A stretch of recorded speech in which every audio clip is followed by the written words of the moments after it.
People say that people who are concerned are crazy. They say that as we look around the world, if you're seeing problems, if you're pointing out problems, if you're getting prepared, whether you're a homesteader, a prepper, or just someone who is concerned with the way the world is going, they say you're crazy. They say I'm crazy, and they say that we're just out here just terrified of our shadow, that we have no hope, that we don't understand what's going on in the world. And all in all, it comes down to this accusation of being not with it. And I know you guys hear it a lot, and the holidays have just passed us. Some of you are still in the holidays, and you're still hearing this from folks out there. We're going to talk today about just what the shortages are. What shortages are we seeing right now? Not what we might see in a little bit, but what are we seeing right now? Are we crazy? Because these things are happening right in front of everyone's face.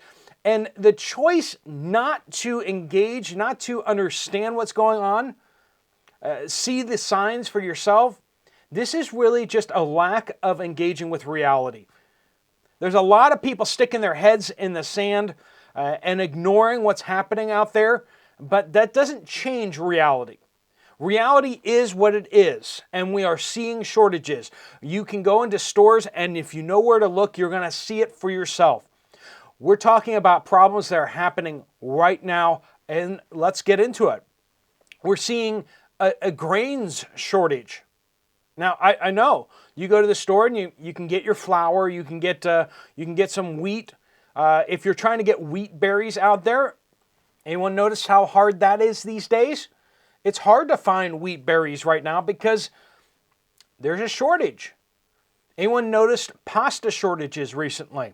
You go into the store and why is there no pasta? What happened to all the pasta? Did Cookie Monster come through and eat all the pasta? Because that's what we're seeing out there, pasta shortages, and that directly relates back to red hard wheat. We're having red hard wheat shortages. Italy is having pasta shortages, and when Italy is having pasta shortages, you know things are bad. So we're not making this stuff up. Rice shortages. Well, let's go to the two countries that consume the most rice in the entire world.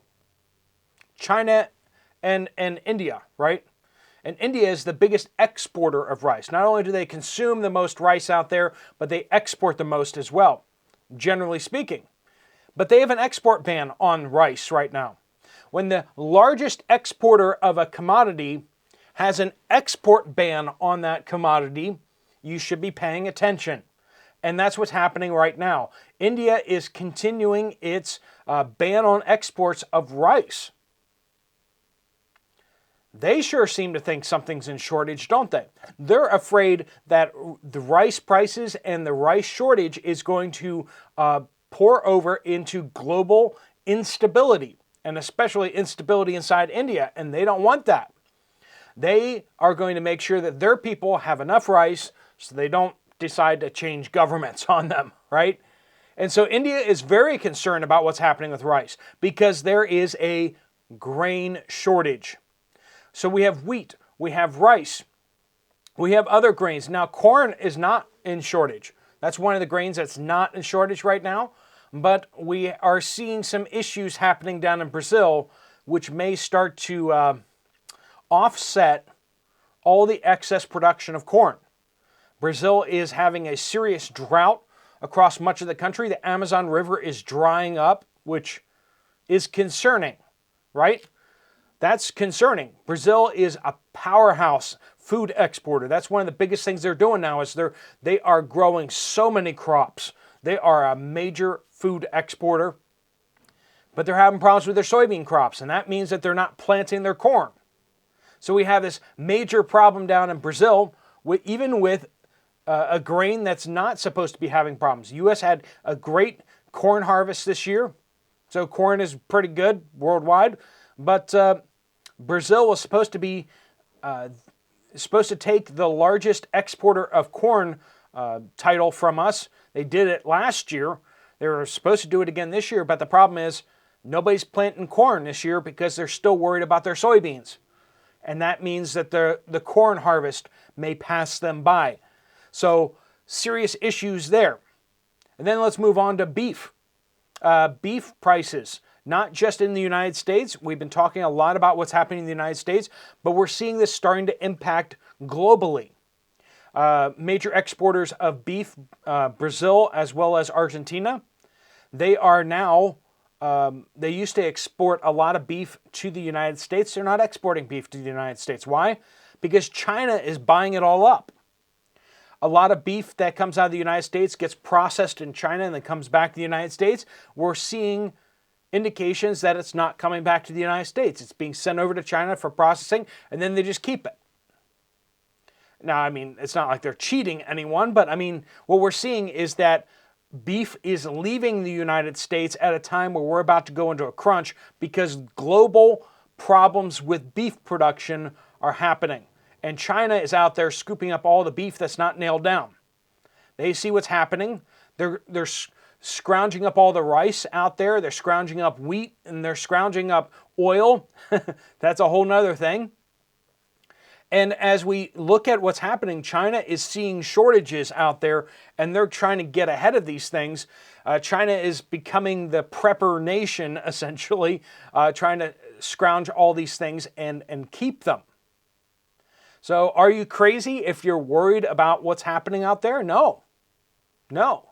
Major countries, major powers are out there doing the exact same thing. And China's not the only country doing this either. We're seeing a lot of other countries doing similar things. I mean, seeing India get ahead of that like that, but we're also seeing Indonesia is scrounging up resources as well. Not only do we have a direct shortage of grains and beef, but we also have a shortage of shipping to get things from point A to point B, right? We have the issue of shipping being used as a bargaining chip in the conflict between Iran and Israel. This proxy war being fought through Yemen, but now we're seeing Iran directly attacking ships off the coast of India, and Iran now threatening to close the Mediterranean Sea. This is, and we're going to talk about that more tomorrow. I'm going to be doing a deep dive into what's going on over in Western Africa, Sahara, and such like that. It's kind of scary what's going on over there. But they're looking at the possibility of shutting down trade going through the Strait of Gibraltar. That's not good. Strait of Gibraltar, Suez Canal, the Bab al-Mandab Strait, and then even they're projecting their power across India, across the Indian Ocean.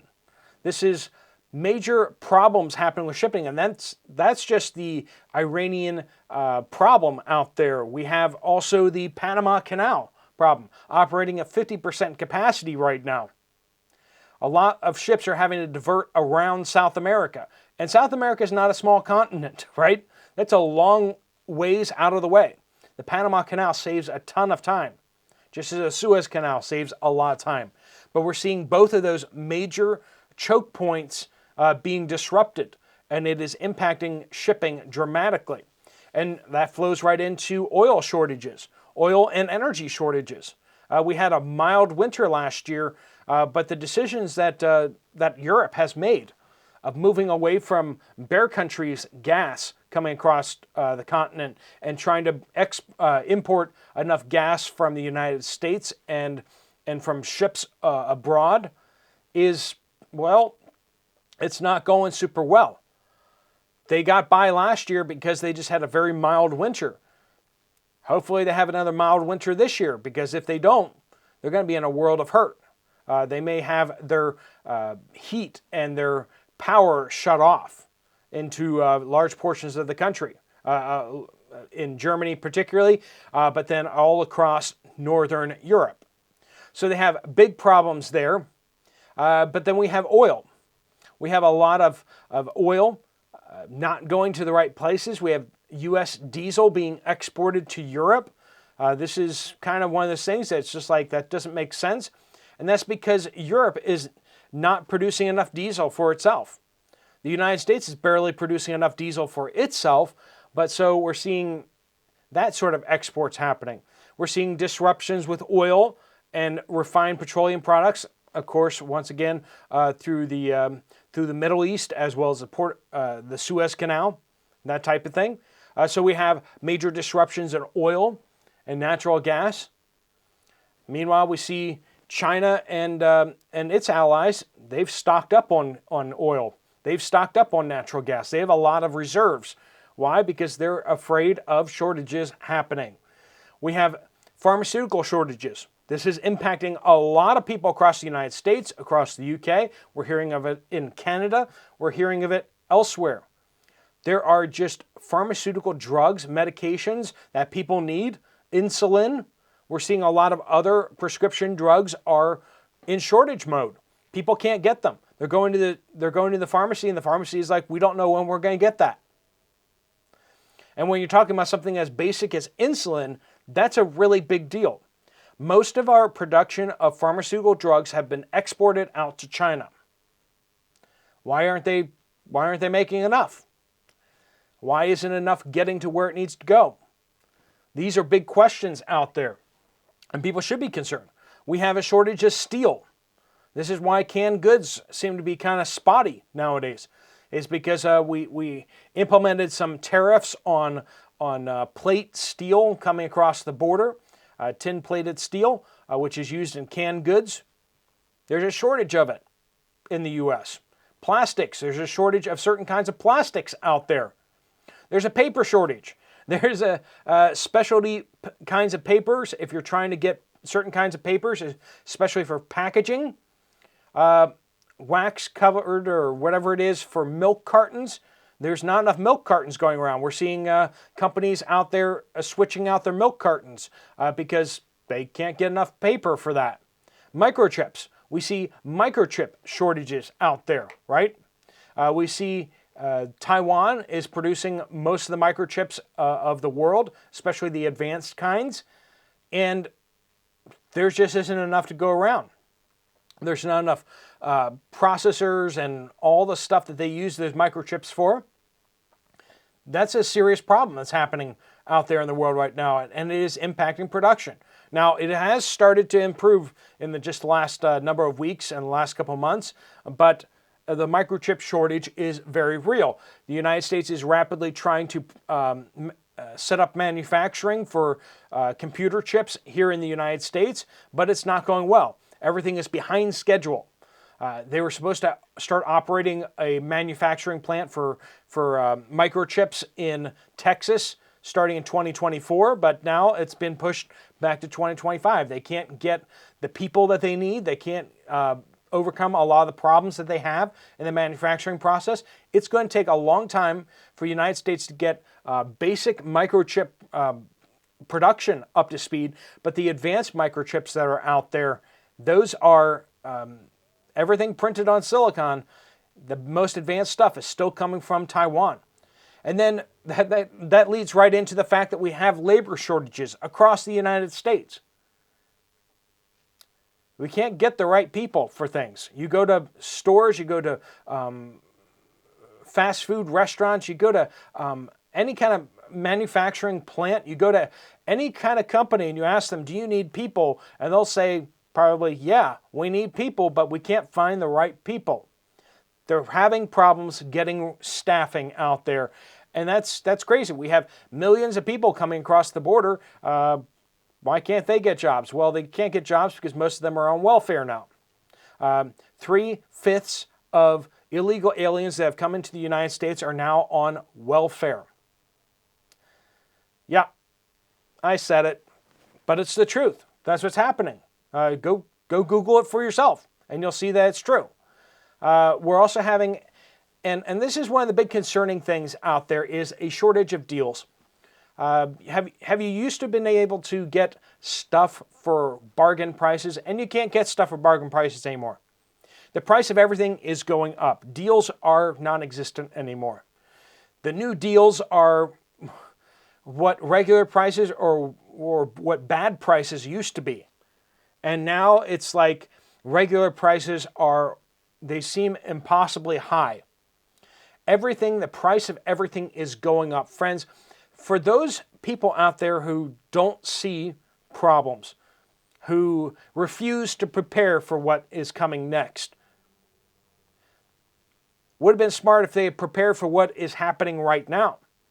I know a lot of you who have stocked up on things are really reaping the benefits of that already. I don't know about you, but I go to the store and I'm like, that's just too expensive. And there's some things I've just quit buying, but I do have a stockpile of stuff, so I'm able to just kind of eat out of my reserves. And I keep trying to pinch myself on that, because it's like the price is only going to go up from here. The prices are only going to keep going up, so keep rotating your pantry. I know the urge is to start eating into your pantry. Whatever you have stocked up a bit, you want to just eat in there. Hopefully that prices will come back down. Unfortunately, it doesn't look like prices will come back down. So keep replacing the things you're taking out, because I know it hurts. I know it hurts, but it's going to hurt even more down the road. You aren't crazy if you are concerned. You're not crazy if you're taking steps. You're crazy if you either see it or don't see it, but ultimately whether you're not taking steps at all, that is what proves that you're crazy. You're not dealing with reality. Things are bad and they're getting worse out there. This isn't panic. This isn't, I'm not trying to gin you up. What I'm trying to do is explain to you, we're moving into hard times. It has happened to the world before. I know some people are like, this is the end times. Well, maybe, or maybe it's just the end times of the United States. Maybe it's just the end times of the Western powers. Maybe it's just another time of transition like we've seen hundreds of times before in the history, in the most modern history out there. This happens. Empires rise, empires fall. And when empires fall, it feels like the end of the world to them. But in fact, it may just be the end of their world. And we may be facing that very same thing here today. The world may continue on spinning, but it may be new people sitting at the top of the table.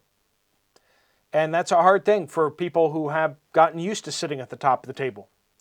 The world is changing. Hard times are coming. So just deal with it, right? Take steps now to make it easier on yourself going forward. That's what we talk about here. Not go crazy, but take legitimate, smart, intelligent steps as best you can so that not only will today be comfortable, but tomorrow will be hopefully less uncomfortable than it needs to be. All right, friends, thanks so much for watching. If you want to check out another video from the channel, there's one right up here. I'll see you over there, or I'll see you guys later. Steve Poplar of the Poplar Report, out.